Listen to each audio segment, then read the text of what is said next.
Hello guys, welcome to the Jaswant study centre.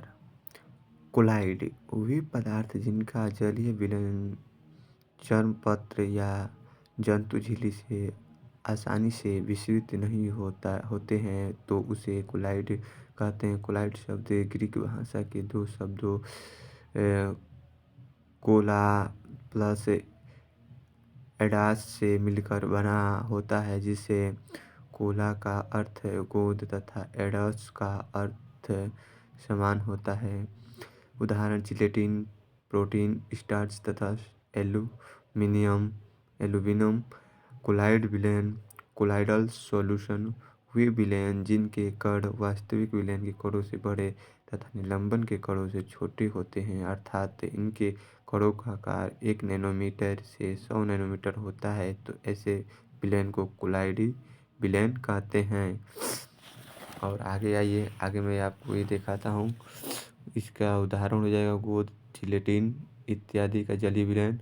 वास्तविक विलयन true solution वे विलयन जिनमें विलय के कणों का आकार 1 नैनोमीटर या 10 एंगस्ट्रॉम से कम हो, अर्थात 10⁻⁷ या 10⁻⁸, तो ऐसे विलयन को वास्तविक विलयन कहते हैं तथा इस विलयन को समांगी विलयन भी कहते हैं। उदाहरण नमक, यूरिया, शर्करा इत्यादि के जलीय विलयन। निलंबन सस्पेंशन वे विलयन जिनमें विलय के कणों का आकार 100 नैनोमीटर या 10⁻⁵ सेंटीमीटर से अधिक होता है, तो ऐसे विलयन को निलंबन कहते हैं तथा इसे विषमांगी विलयन भी कहते हैं। मोस्ट इम्पॉर्टेंट है ये, परीक्षा में बार बार पूछता है। उदाहरण बालू मिट्टी का जलीय विलयन। कोलाइडी विलयनों की प्रवस्थाएं। फेज ऑफ कोलाइडल सॉल्यूशन कोलाइडी विलयन विषमांगी विलयन होता है जो निम्नलिखित दो प्रवस्थाओं से मिलकर बना होता है।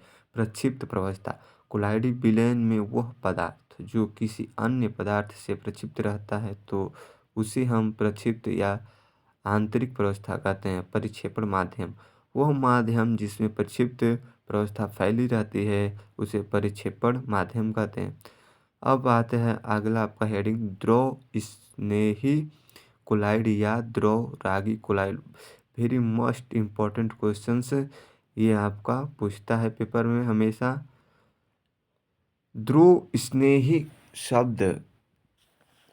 स्नेही शब्द का अर्थ होता है विलायक स्नेही, अतः ऐसे कोलाइडी सॉल जो प्रक्षिप्त प्रवस्था को उचित परिक्षेपण माध्यम में लाने से प्राप्त विलयन या कोलाइड को कोलाइडी सॉल तथा इस अवस्था में प्रक्षिप्त प्रवस्था बनाने वाले पदार्थ को द्रव स्नेही कोलाइड कहते हैं। प्रोटीन उदाहरण हो गया प्रोटीन, एंजाइम, जिलेटिन, गोंद इत्यादि। अब आया है दूसरा हेडिंग है द्रव विरोधी या द्रव रागी कोलाइड।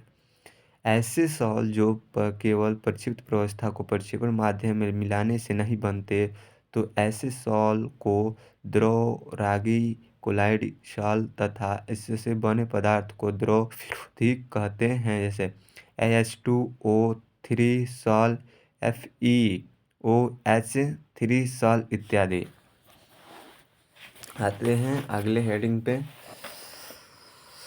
पेप्टीकरण।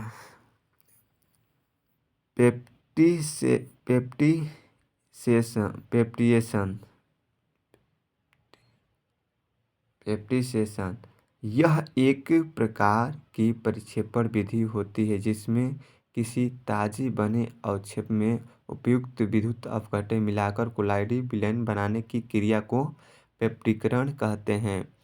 कोलाइड विलयन के शोधन। Purification of colloidal solution. कोलाइडी विलयन का शोधन निम्नलिखित विधियों द्वारा किया जाता है, जैसे कोलाइडी सॉल विद्युत अपघट्य एवं उसमें घुलनशील अशुद्धियों को पृथक करना ही कोलाइडी विलयन का शोधन कहलाता है। अपोहन। डायलिसिस यह एक प्रकार की शोधन विधि होती है जिसमें किसी कोलाइडी विलयन में अशुद्धि के रूप में उपस्थित क्रिस्टलीय पदार्थ को चर्मपत्र द्वारा विसरण क्रिया के माध्यम से अलग करने की प्रक्रिया को अपोहन कहते हैं। विद्युत अपोहन, इलेक्ट्रोडायलिसिस, यह एक प्रकार की अपोहन से तीव्र प्रक्रिया होती है जिसमें विद्युत क्षेत्र का प्रयोग किया जाता है, तो उसे विद्युत अपोहन कहते हैं, जिसमें कम समय में ही कोलाइडी विलयन से अशुद्धियों को अलग किया जा सकता है। अति सूक्ष्म निस्यंदन या परानिस्यंदन, यह एक ऐसी प्रक्रिया होती है जिसमें कोलाइडी कण सामान्य फिल्टर पेपर को पार कर जाते हैं। क्योंकि इनका क्षेत्र कोलाइडी कणों के आकार से बड़ा होता है, तो इसी कारण सामान्य फिल्टर पेपर को कोलाइडियन के जिलेटिन विलयन में डुबोकर फॉर्मेल्डिहाइड के विलयन में रखा जाता है। अब आते हैं अगले टॉपिक पे। तो इस पेपर का छिद्र छोटा हो जाता है जिसे कोलाइडी कण पार नहीं कर पाते हैं, तो इस प्रक्रिया को अति सूक्ष्म निस्यंदन या परानिस्यंदन कहते हैं। अब आता है टिंडल प्रभाव। इस प्रभाव को टिंडल नामक वैज्ञानिक ने सन 1869 ईस्वी में पारित किया, जिसमें बताया कि यदि प्रकाश के प्रबल पुंज को अंधेरे स्थान में रखे कोलाइडी विलयन से गुजारा जाता है तो उस पुंज पथ प्रकाशित होने लगता है, तो इस घटना को टिंडल प्रभाव कहा जाता है। चलिए गाइस, ओके।